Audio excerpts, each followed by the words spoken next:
지금 기후 위기가 굉장히 심각하지 않습니까? 네. 근데 기후 위기가 굉장히 심각해졌을 때 꽤나 안전지대라고 하는 곳들이 암암리에 비밀리에 똑똑한 사람들 사이에서 얘기가 되는 곳들이 있다고 하더라고요. 그 중에 하나가 미국과 캐나다고, 그 중에 하나가 대한민국이다라는 썰이 있던데요. 대한민국은 아닐 것 같은데요. 미국도 아닐 것 같은데요. 어디예요?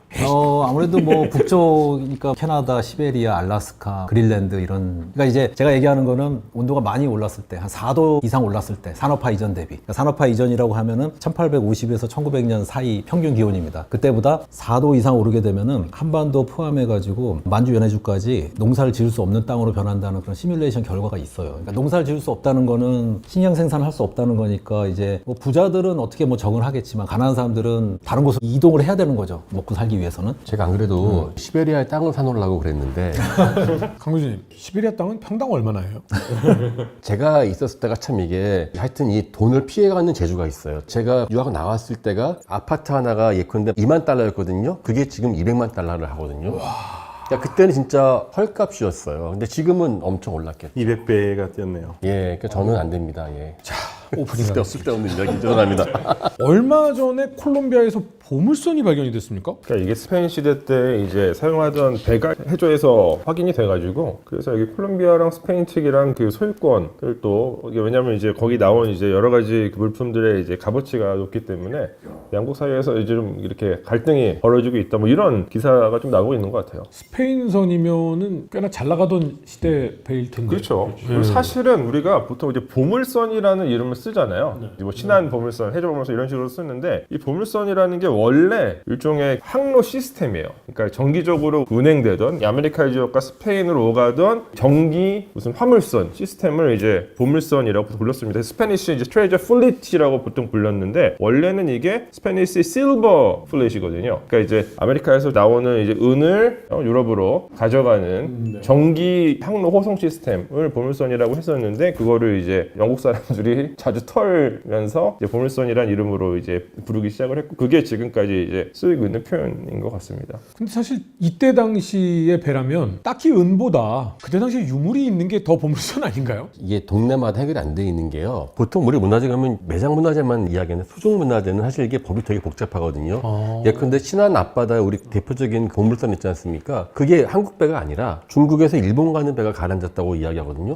근데 우리 거잖아요. 예컨대 돈스코이오 러시아 배 같은 경우는 한국 영해에 가라앉았지만 그거 러시아에서 내놔라고 하지 않습니까? 그러니까 이게 정확하게 구분이 안 돼 있어요. 속지주의냐 아니면은 그 배주인 거냐. 그러니까 이게 그래서 설산이 나온다고 한들 그거를 내 마음대로 팔거나 이럴 수가 없을 가능성이 크기 때문에 저는 그냥 설사 보물이 나온다고 할지라도 그 분쟁 다 해결되려면은 아마 우리 생전에는 어려울 것 같다는 생각이 좀 더 들거든요. 몰래 꺼내면 되는 거 아닙니까? 그러니까 몰래 꺼내도 팔아먹을 수가 없는 게 그렇죠. 팔아먹을 수가 요즘에는 특히 크리스티나 소도베 경매가 아주 엄격한 게요. 1950년대 이전에 획득되지 않은 거는 그 이후에 나온 것은 합법적으로 얻었다는 문서가 없으면 거래 자체가 아예 불가능해요. 거래 안 하고 그냥 국가박물관에 전시하면 그것도 안 받아줘요. 안 돼요? 예, 우리나라도 사실 이게 하나하나 봐가지고 이 입수 경로가 불분명한 것들은 잘못하면 그거는 현행법으로 또 저촉될 수가 있어요. 이집트 같은 경우 이제 해외 유물이 굉장히 많이 반출되어 있는 상태잖아요. 근데 만약에 입수 경로가 불분명해요. 그럼 이집트 정부에서 공식적으로 반환을 요청할 수 있습니다. 그래서 실제로 반환되는 사례들이 많이 있죠. 물론 반환이 안 되는 사례가 더 많죠. 얼마 전에 그 왜 킹 카다시안이 같이 사진 찍었다가 난리 났었던 그거 네. 다 돌아갔나요? 그거 아직 돌아가지 않은 걸로 알고 있습니다. 예, 근데 아마 결과적으로는 국제법상 돌려줘야 되기 때문에 결국에는 돌려줘야 될 거고, 유럽 박물관에 있는 이집트 유물들 가운데 상당수는 당연히 불법적으로 가져온 것들이죠. 그 가운데서 뭐 제일 유명한 게 영국에 있는 로제타 스톤, 독일 베를린에 있는 네페르티티 두상 이런 것들.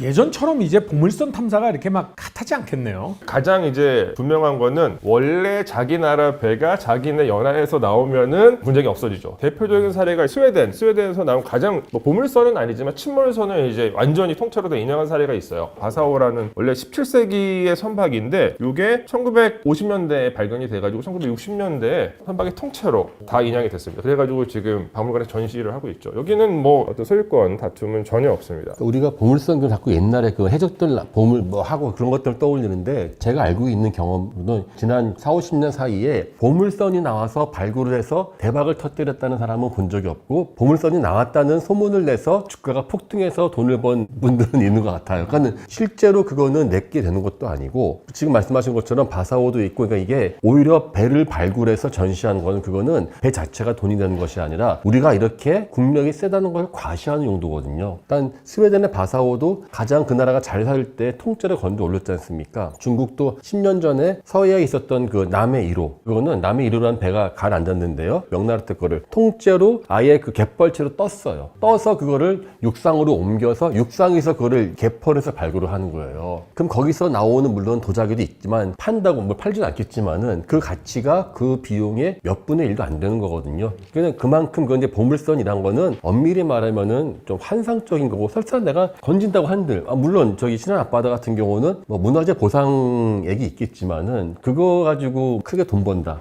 건지는 비용이 안 나온다는 거죠. 다만 미국이나 이런 데는 약간 인항할 때 몇 퍼센트를 그 사람 인정하는 비율이 높기 때문에 지금 말씀하신 것처럼 일부러 찾아가는 경우들도 있긴 있다고 들었는데 그분들이 그거 찾아서 돈 벌었다는 건 본 적이 없어요. 그러니까 이게 사실 소위 우리가 보물선 뭐 발견 이런 것들 대부분은 그냥 이제 언론에서 쓰는 표현인 것이고 이게 보물선 발견을 통해서 얻는 경제적인 이익보다는 학술적인 가치가 훨씬 더 없죠. 그래서 이제 고고학에서 수중고고학, 뭐 난파선 고고학 같은 분야에서 이제 그런 바닷속에 잠기져 있는 선박에 대해 조사를 하면 그 당시에 뭔가 해상의 교역 루트라던가 뭐 운반되던 여러 물품들 이런 것들이 확인되기 때문에 고학적으로는 가치가 높은 경우들이 많이 있죠. 차라리 그 안에 황금이 나와서 돈 벌었다보다 더 많은 가치는 예컨대 우리나라에서 거북선 한번 발견했어요. 그렇죠. 그러면 그거는 황금이 가득한 배를 발견한 것보다 훨씬 더 우리에게는 가치가 있는 거거든요. 거북선은 원형이 아직도 미지의 영역이니까 그게 나온다면 진짜 대한민국으로서 엄청난 일이죠. 보물선도 보물섬이지만요. 사실은 이제 중동 지역에서는 항상 이슈가 되는 게 뭐 먼 시간도 아니에요. 2003년 미국이 이라크 침공했잖아요. 그때 사라진 이라크의 유물들이 많아요.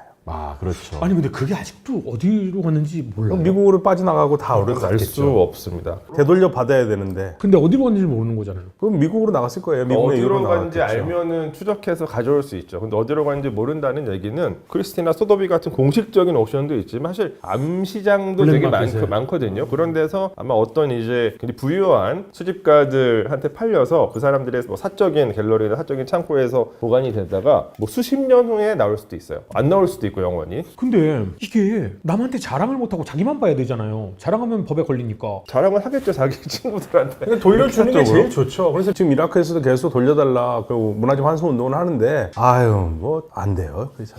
자랑도 못하는 걸 왜 가져가지? 그게 이제 그 요즘에는 상표갈이 많이 하잖아요. 그러니까 이게 소더비나 크리스까지 가면 시끄럽지만은 중소경매에서는 예컨대 이라크에서 동구권이나 좀 그런 문화재법이 애매한 데로 가요. 거기서 누가 사업가가 산 것처럼 하고 몇 번을 돌리면은 세탁하고 세탁이 돼요? 예, 그거 해가지고 돌려 갔는데 얼마 전에 제가 이야기했을 때 등신불 미이라고 있지 않습니까? 중국에서 훔쳐간 거 10년 전에 나온 그거 상표갈이 3번인가 해서 간 거였거든요. 그런 게 되게 많아요. 그러니까 이게 프로파일을 새로 만들어가지고 공식 옥션에 나오면 가격도 올릴 수 있고 그런 식으로 하는 경우도 되게 많아서 보통 이제 소더비나 크리스트에서 옥션에서 이제 유물이나 문화재를 구입을 할 때도 박물관에서 경력을 굉장히 철저하게 조사를 합니다. 사는 쪽에서. 뭐 하는 짓입니까? 남의 보물 가지고. 어쨌든 우리 보물선, 보물섬 둘 다 하여튼 우리가 돈이 아니라 유적으로서 좀 바다에서 인양된 배에서 꺼내올린 어떤 유물의 금전적인 가치는 높지 않지만 학술적인 가치가 매우 높은 사례, 가장 대표적인 사례가 아마 많이 들어보셨을 그 안티키테라 메커니즘, 안티키테라의 기계 보셨죠? 그 이제 그 뭐 세계 최초의 컴퓨터라고도 불리는 그게 이제 1900년에 사실은 그리스 크레타섬 이제 북서 쪽에서 이제 인양이 된 건데 뭐 그 자체는 사실 금전적인 가치가 높지 않죠. 근데 그 당시 기원전 한 2세기 1세기 당시에 이제 그리스인들이 어느 정도의 어떤 천문학적인 지식을 갖고 있었고 어느 정도로 이거를 이제 기계적으로 구현할 수 있었는지를 알려주는 매우 중요한 유물이 되는 거죠. 세계 최초의 컴퓨터라고 불리우니까 경매에 내놓으면 뭐 빌 게이츠나 뭐 어마어마하겠죠, 이런 아마. 분들이 근데 팔지 않죠. 예. 학술적 가치가 높은 거니까. 알겠습니다.